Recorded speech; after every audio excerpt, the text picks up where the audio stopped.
So hi everyone, good day. Today, we'll talk about arnis. So before we start the discussion, let us first know what is our objective. Our objectives is at the end of the lesson, the student will be able to first, identify who is the founder of arnis. Second, learn the 12 striking points. And third, perform the striking techniques in arnis using single baston. So let us now start with our discussion. So arnis is the system of Filipino martial arts founded by the late Remy Presas as a self-defense system. So Remy Presas' goal was to create an injury-free training method as well as an effective self-defense system in order to preserve the older arnis system. So the term modern arnis was used by the Remy Presas' younger brother Ernesto Presas to describe his style of Filipino martial arts since 1999. So Ernesto Presas called his system Combatan. So it is derived principally from the traditional Presas family style of the bolo or machete and the stick dwelling of art balintawak eskrima, which influences from the Filipino and Japanese martial arts. So arnis is a Philippines national martial arts or sport after President Gloria Macapagal Arroyo signed the Republic Act No. 9850 in 2009.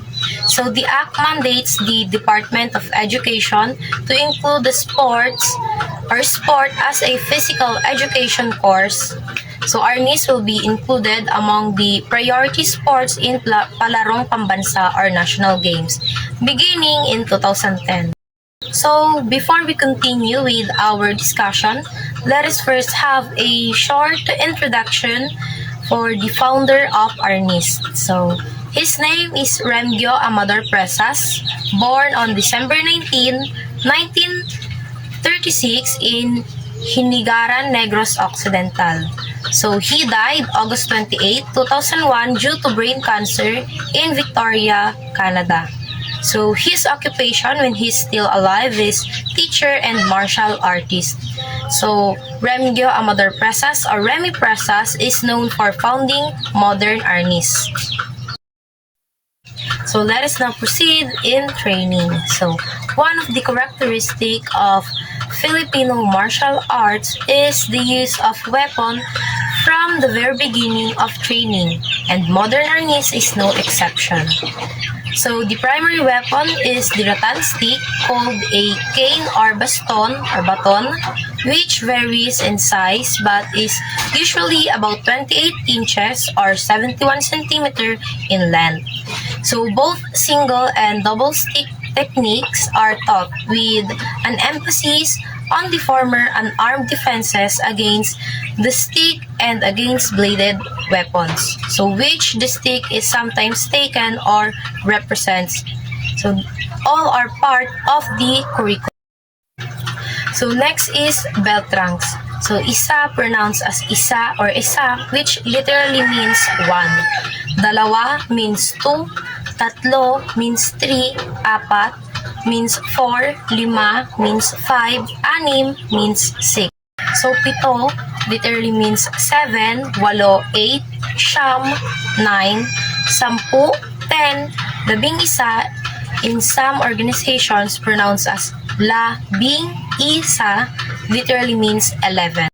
Gender is specific. So for men, the rank is referred as lakan, Tagalog for male, while for women, it is referred as dayang, Tagalog for female.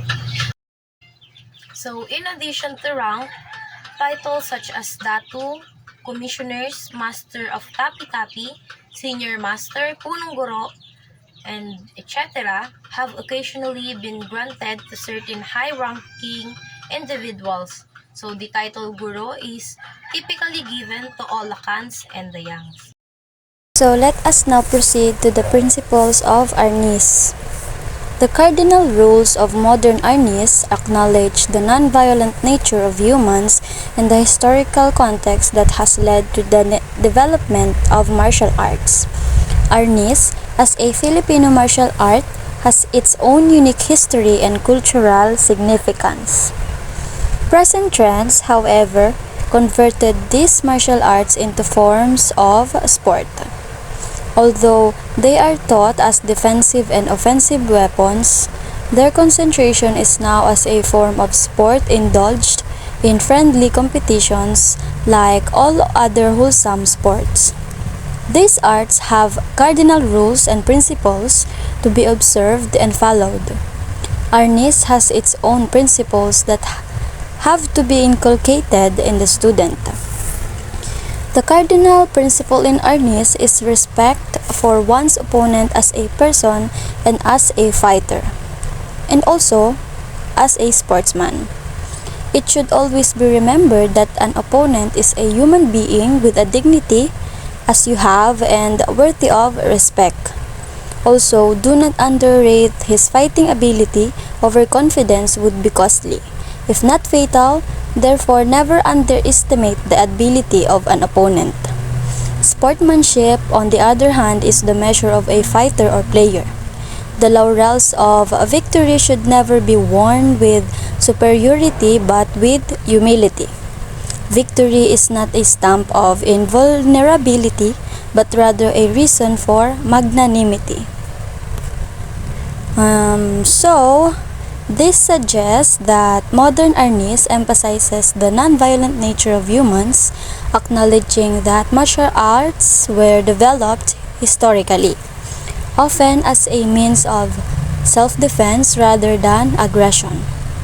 This also highlights the unique history and cultural importance of Arnis as a Filipino martial art, indicating that its development is intertwined with Filipino culture and heritage.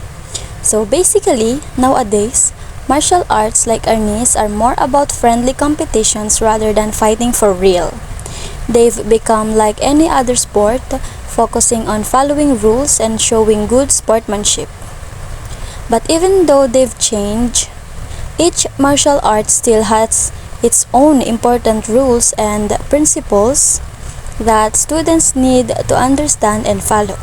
Like Arnis has its unique principles that we all have to learn and remember. In Arnis, the main rule is to treat your opponent with respect, both as a person and as someone competing against you. Remember that they have dignity and deserve your respect also. Don't underestimate their skills, as being too confident can lead to mistakes. Sportsmanship is also important. It's showing humility in victory instead of acting superior. Winning doesn't mean you're unbeatable. It's about being generous and respectful towards others. So there are other principles in Arnis that the student must remember. So these are: first, the character, sincerity, discipline, self-control, etiquette, and student's loyalty to his tutor. Let us start with the character. A ruffian has no place in Arnis, let alone in sports. Refinement in character is important. Second is the sincerity. Sincerity for victory's sake is not the all-consuming end of an Arnis player. It is the sincerity in him to his fellow men and to his art that makes him shine in the array of men. Third is the discipline. Arnis is a molder of discipline. Proper behavior in the sport and in life itself will be the gauge of success. Personal discipline is very important. Lastly, the self-control. Losing one's head means defeat.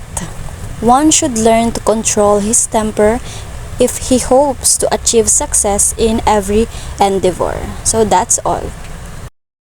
So, good day again everyone. Let me discuss about the courtesy in Arnis. Courtesy in Arnis is one of those values in the martial arts that is a foundation of what we do. We can mean many things when we define courtesy, but in our case, we mean this excellence of manners or social conduct and polite behavior. There are three ways to do a courtesy. First is empty hand, second one hand, and the third one is two hand. So the first is empty hand.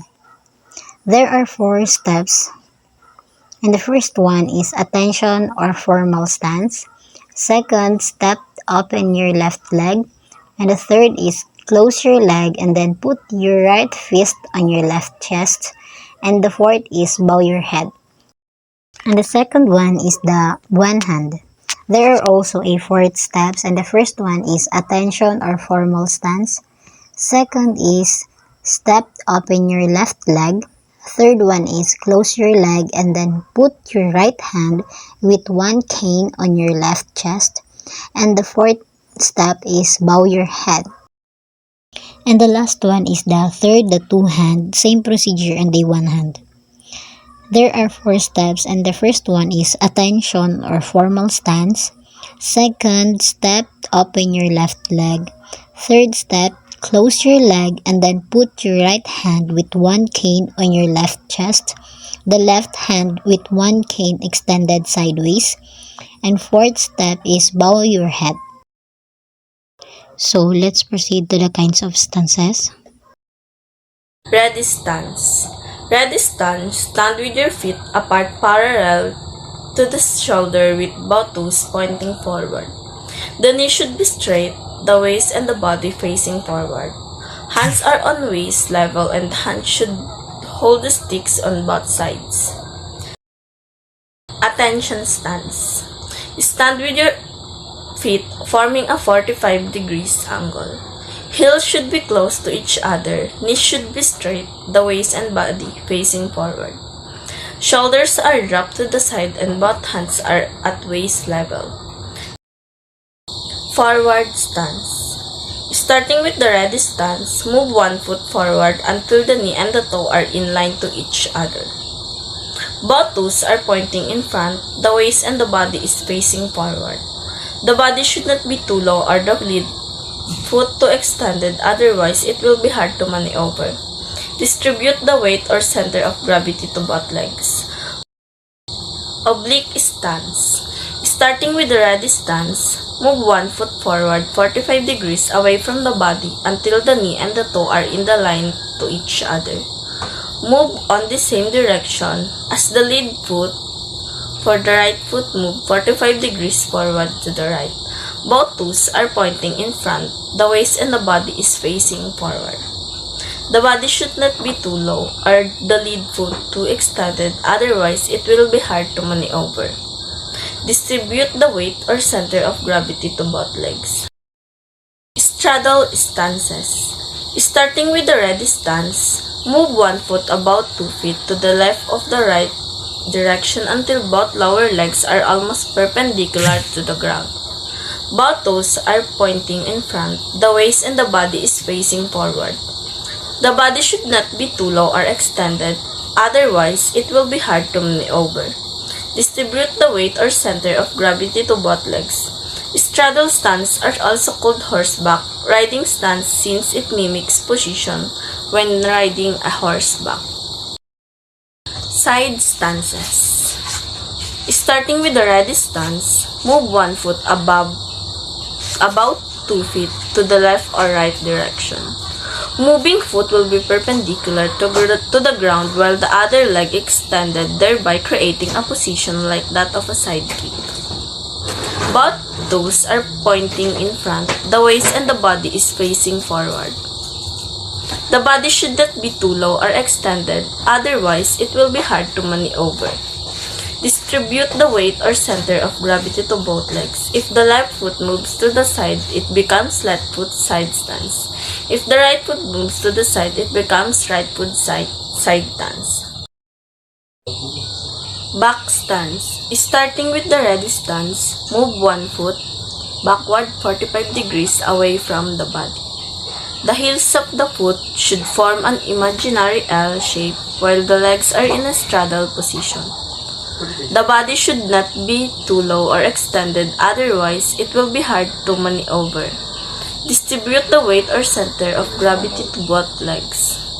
Back stances can be right foot lead, which is the right foot back stance, or it can be left foot lead, which is left foot back stances. Now I will discuss you the striking techniques in our knees. So first is the left side of the head attack. First, you need to assume a fighting stance, stick held at 1 o'clock, slashing action, free hand on chest. Next is the right side of the head attack. Assume a fighting stance, stick held at 11 o'clock, slashing action, free hand on chest. So, next is the left side of the body trunk attack. First, you need to extend a weapon hand, strike any part of a trunk between the shoulder and hip joints, slashing action against the outer part of the trunk. Next is the right side of the body trunk attack. Extend a weapon hand, strike any part of the trunk between the shoulder and hip joints, slashing action against the outer part of the trunk. So next is the solar plexus stomach attack. First, you need to thrust a weapon hand toward the target points. Solar plexus follow through with an upward movement. So next is the left chest stab. Assume a fighting stance, extend a weapon and handward, palm facing outward, keep elbow up. Next is the right chest stab. Assume fighting stance, scoping action, extend weapon hand forward, palm facing outward. Keep the elbow down. Next is the left lower leg, knee shin, ankle strike. First is lower the body, extend weapon hand to hit any part of the lower leg between knee and ankle joints. Palm upward. Right lower leg. Lower the body, extend the weapon hand to hit any part of the lower leg between knee and ankle joints. Palm downward. Next is the left eye poke. Assume fighting stance, extend weapon hand toward palm, facing outward, elbow down. Next is the side right eye poke. Assume fighting swepo, extend weapon hand forward, crown attack.